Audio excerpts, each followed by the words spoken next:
France. Jean-Paul Garot, bonjour. Bonjour. Emmanuel Macron a récemment décidé de réduire considérablement l'octroi de visas aux ressortissants du Maroc, de l'Algérie et de la Tunisie, face notamment aux difficultés rencontrées par la France pour expulser les clandestins issus de ces États et qui n'ont rien à faire sur notre territoire. Pour ces deux premiers pays, la France réduira le nombre de visas de moitié et pour la Tunisie de 30% par rapport à 2020. Quel est votre avis sur cette décision surprenante d'Emmanuel Macron ? Oui, on est en pleine opération préélectorale. Le président est en campagne présidentielle. Il voit bien que ces sujets-là, bien sûr, sont des sujets qui sont très prégnants pour nos concitoyens. Et puis, il veut rattraper, en quelque sorte, sur tous ces sujets régaliens. Il veut en faire davantage et encore. Bon, à quelques mois, évidemment, de la fin de son mandat. Donc, en fait, c'est très simple. Pour moi, c'est une sorte de marché de dupes. Pourquoi ? Parce que réduire les visas, bon, d'accord, c'est une bonne chose, sauf qu'on prend comme référence l'année 2020. C'est-à-dire qu'on va réduire de 50% les visas Maroc, Algérie, et puis de 30% Tunisie par rapport à 2020. Sauf qu'en 2020, c'est l'année, évidemment, où le Covid a le plus frappé et où, finalement, il n'y a pas eu de visas qui ont été décernés. Donc on va diminuer de moitié, les visas sur une année où il n'y avait pas eu de visa. Donc on diminue de moitié sur rien, quoi, si vous voulez. Donc en fait, la réalité, c'est un marché de dupes total. Et si on veut vraiment, en réalité, agir sur cette immigration totalement illégale et incontrôlée, il y a évidemment beaucoup d'autres moyens. Ce sont les obligations de quitter le territoire français, par exemple, qui ne sont pas exécutées. J'ai eu un chiffre sur les premiers mois de l'année 2021, en ce qui concerne l'Algérie, 22 Algériens ont été reconduits à la frontière, 22 qu'on a expulsés, sur 7730 qui auraient dû l'être.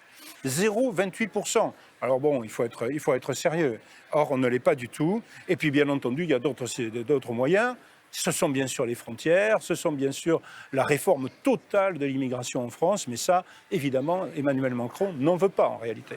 Bien sûr. Et donc, en France, je sais qu'il est question d'un référendum proposé par Marine Le Pen. Qu'en est-il et quelles pourraient être les solutions ?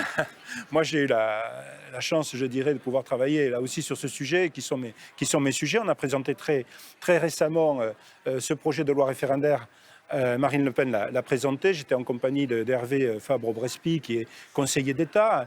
Et donc, c'était un projet qui a été très travaillé. C'est un projet clé en main d'abord sur le principe qui est celui de redonner la parole aux Français par la voie du référendum.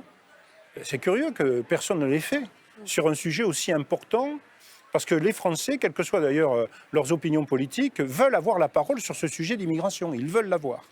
Donc nous, on veut leur donner, et on va leur donner avec un projet clé en main qui a plusieurs, évidemment, répercussions, c'est-à-dire sur l'immigration, sur la nationalité, sur la priorité nationale, par exemple, et puis qui va faire en sorte de dire que la Constitution française prévaut sur donc toutes les lois, y compris sur les traités internationaux.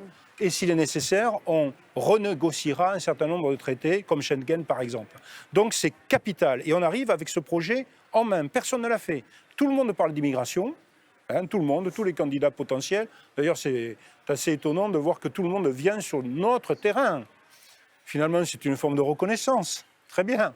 Nous avons été des précurseurs depuis une bonne quarantaine d'années sur le sujet. Donc tout le monde vient sur notre terrain. J'entends Michel Barnier, européiste convaincu, qui propose lui aussi. J'entends Valérie Pécresse, qui veut aussi, tiens, curieusement, un projet de loi référendaire, comme nous. Sauf que nous, on l'a fait, et qu'en plus, il est très juridique et très technique. Merci beaucoup, Jean-Paul Garot. Merci beaucoup. Merci à tous. Merci, bonne journée, merci.